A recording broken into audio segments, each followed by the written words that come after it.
Mbok pilih mangke para keluarga ingkang badhe nderek dana swanten saged minggah panggungan nggih. Mbok pilih badhe mangke mbok pilih wonten adat widi-widana badhe pun tayupaken mangke tunggu wekdalipun ngaten nggih manut kalian Pak Parjan mawon.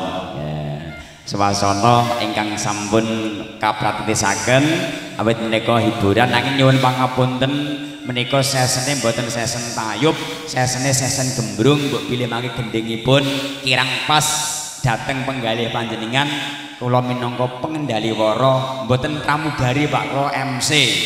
Kula MC nyuwun pangapunten ingkang sak langkung kathah. Sinarengan laras ati Rama.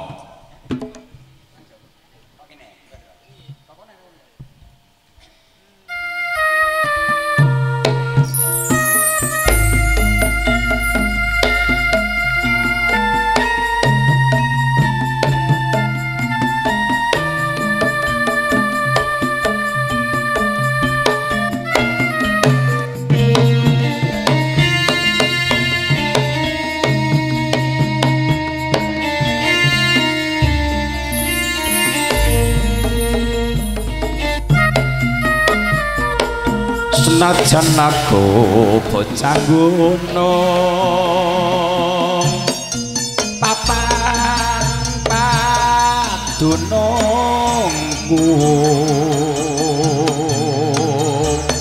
ora susah katik nganggo bingung yen to pancen tresno aku pancen isih dadi lakon ninggalke siramu ora yen bakal lakon pepisahan karo aku.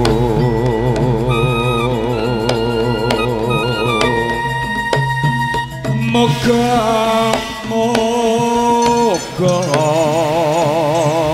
ora nganti gawe gelo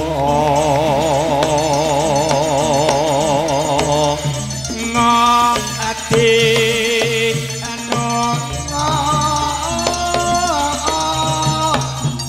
pino ing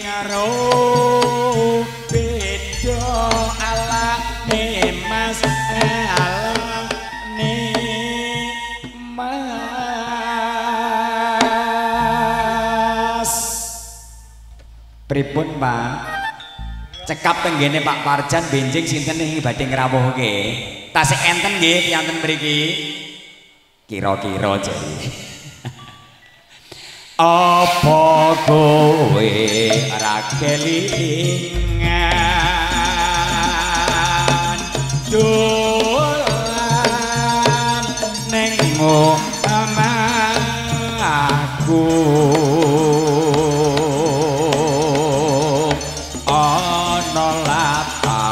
padha lalu goan gagojekan karo aku sepisan malih kunju sagung para tamu kakung Sumawana Putri telanggahan kanthi mardo martikane penggalih sinawung laras wontenipun gongso seni gembrung modern laras ati Rama SP Audio AJN Production.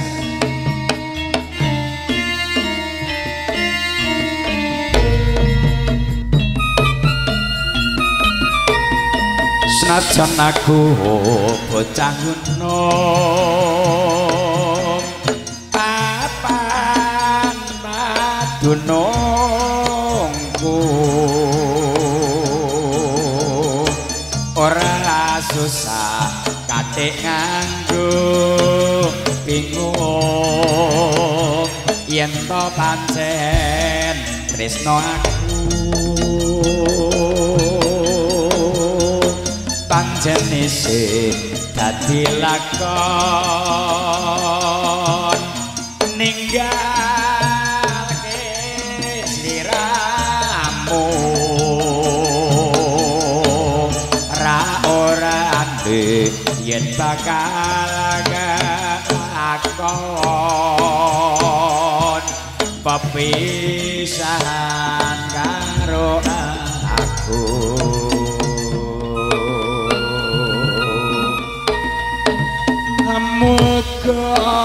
Moga ora nganti gawe gelo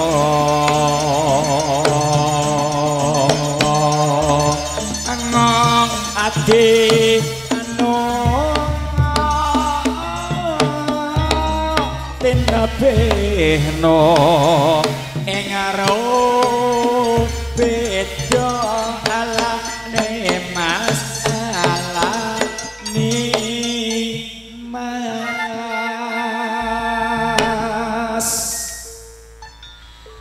opo kowe lake lingan adolan ning omahku ana latar padha kegustuhan gagojekan karo aku laras ati irama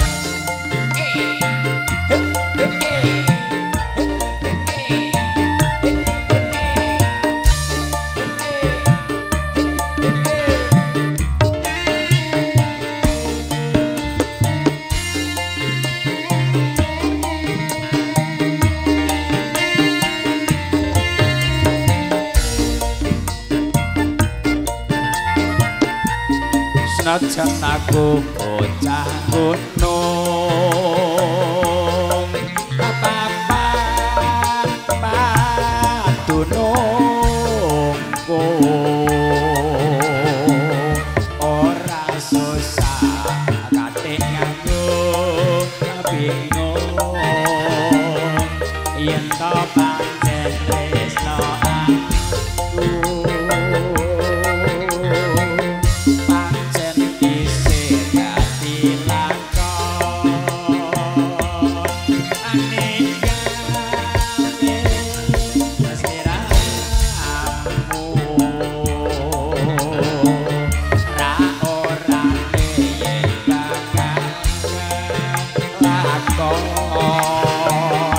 pepisahan karo aku